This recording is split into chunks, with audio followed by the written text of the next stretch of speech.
Samsung a partagé avec ses fournisseurs ses prochaines perspectives pour ses prochains téléphones pliants ou pliables, comme vous voulez. Ça s'annonce assez intéressant et surtout parce que Samsung doit quand même enclencher la deuxième par rapport à tous les concurrents qui arrivent sur le marché des téléphones pliants. Une concurrence beaucoup plus accrue avec l'arrivée de Vivo, Xiaomi, Huawei, Oppo et plein d'autres sur le marché des téléphones. Malgré sa place de leader mondial dans la téléphonie, Samsung doit quand même accélérer le pas face à ses concurrents qui arrivent à grands pas. D'après Samsung, ils essaieraient d'anticiper une grande demande des clients par rapport aux téléphones pliants avec une hausse par an de 80%. C'est une très belle ambition de Samsung quand on sait que le marché des téléphones pliants a vraiment un marché de niche qui représente à peu près maximum 1% des téléphones vendus à l'heure actuelle dans le monde. Hormis ces grands concurrents qui arrivent face à Samsung, il y en a quand même un qui ne s'est pas encore prononcé sur le sujet. Un new challenger devrait arriver en 2024 avec un bon téléphone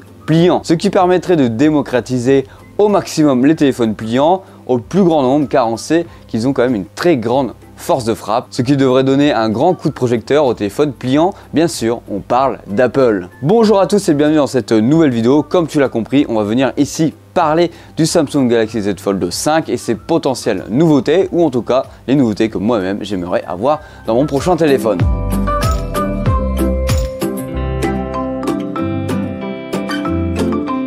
Avant d'aller plus loin, n'hésite pas à t'abonner, à liker, ça fera toujours plaisir. J'espère qu'avec cette vidéo là, on va atteindre les 3000 abonnés, on l'espère. Et du coup, quelles seront les potentielles nouveautés des téléphones Samsung Galaxy Z Fold 5 pour l'année à venir? Alors on ne peut pas dire que ceci sera sur le Galaxy Z Fold 5, mais en tout cas ce sont les perspectives que Samsung aimerait faire dans leur prochain pliant. Bien sûr, on connaît la chanson, un téléphone plus fin et moins lourd, et pour cela Samsung voudrait y intégrer un lecteur de vibrations beaucoup plus léger dans ses téléphones. On nous rabâche ça chaque année, mais ils auraient comme perspective d'encore diminuer l'encoche, en tout cas plutôt la fente, la pliure qu'on a au milieu du téléphone de celui-ci. Alors pour ma part sur le Z Fold 4, celle-ci ne me dérange pas, mais pour les nouveaux utilisateurs qui arrivent sur un téléphone pliant, ça peut être un désagrément au premier abord. Alors ça, c'est une nouveauté que j'aurais bien aimé sur mon Fold 4, c'est un emplacement pour le Galaxy S Pen. Et là on parle d'un emplacement qui ne serait pas intégré à une coque mais directement dans le téléphone, comme on peut voir sur le Galaxy S22 Ultra ou comme on a pu voir sur toute la gamme Galaxy Note chez Samsung. Alors c'est vraiment très compliqué à mettre en place sur ce téléphone là, on est d'accord, on peut déjà le voir sur le S22 Ultra que ça rogne un petit peu la batterie du téléphone. Sur le Galaxy Z Fold 5, ça devrait être la même chose, ça devrait être vraiment compliqué de l'intégrer dans le téléphone, mais si Samsung y arrive, pourquoi pas, c'est champagne. Les autres perspectives qui ont été évoquées par Samsung, c'est quoi? Des meilleures caméras sur son téléphone. Alors déjà sur le Galaxy Z Fold 4, on avait des blocs photos équivalents au Samsung Galaxy S22 et S22 Plus, ce qui est déjà correct, mais il y a quand même quelques limites dans certaines situations, on est d'accord. Comparé au Fold 3, on a vraiment eu une upgrade sur la version Fold 4 et ça, ce n'est pas à négliger, mais c'est vrai qu'à ce prix-là, on s'attend à des capteurs photo de ultra premium comme sur le S22 Ultra ou comme sur les autres concurrents qui ont des capteurs photo assez impressionnants. Alors maintenant, passons sur les améliorations perso, en tout cas que j'aimerais avoir sur ce téléphone là. Ce qui me manque sur ce téléphone là, c'est quoi?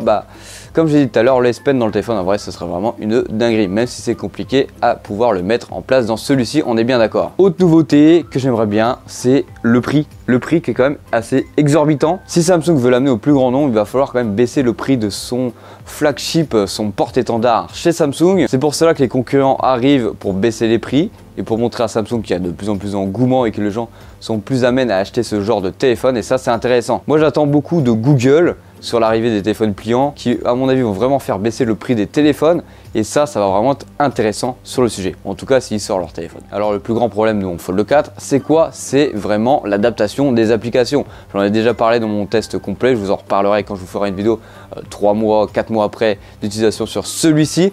C'est vraiment l'adaptation des applications sur le téléphone.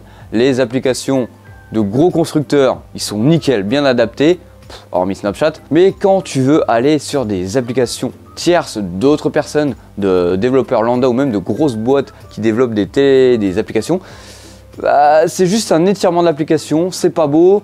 Des fois c'est pas fluide, des fois c'est un petit peu flou, donc on est juste là sur un étirement de l'application. Grossièrement, ce n'est pas adapté directement à l'application. C'est pour cela qu'encore une fois, si Google arrive, Ça va vraiment être autre chose que Google va pousser la chose sur son store. Quatrième nouveauté que j'aimerais bien avoir personnellement sur ce téléphone, c'est une meilleure autonomie.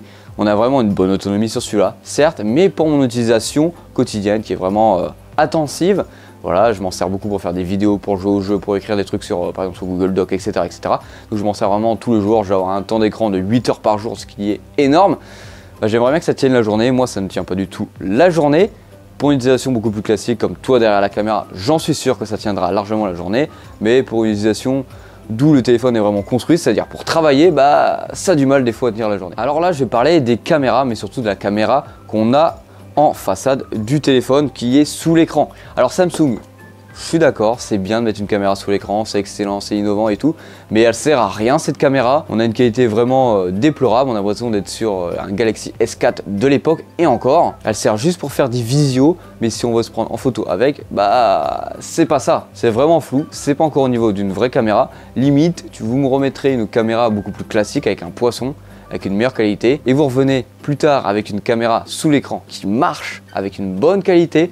On ne demande pas la lune, hein, mais quelque chose d'assez correct. Pour cette avant-dernière nouveauté vraiment concrète sur le téléphone, car j'ai une autre nouveauté que j'aimerais bien avoir chez Samsung, mais c'est pas essentiellement sur le Fold 4, c'est que le bloc photo à l'arrière soit moins voyant quand même, parce qu'il soit beaucoup plus discret, comme un S22 Ultra, voilà, ça serait vraiment pas mal sur le sujet, parce que ça tangue toujours sur une table et c'est désagréable. Pour cette dernière nouveauté, beaucoup plus de coloris sur les téléphones. On vit pas dans un monde triste avec simplement 3 couleurs, le gris, le blanc, un semblant de rose, un semblant de bordeaux. Voilà, on aimerait bien du rouge, du vert, du bleu pétant. Voilà, on vit pas dans un monde triste, faut embellir notre journée chaque jour. Mets-moi en commentaire maintenant les nouveautés que tu aimerais bien avoir sur ce Galaxy Z Fold 5 en commentaire. N'hésite pas à en mettre, je serais heureux de savoir ce que tu aimerais avoir sur le Galaxy Z Fold 5 et les prochains téléphones pliants de chez Samsung. Allez, c'était Hugo sur la chaîne Gigatop, allez, bisous!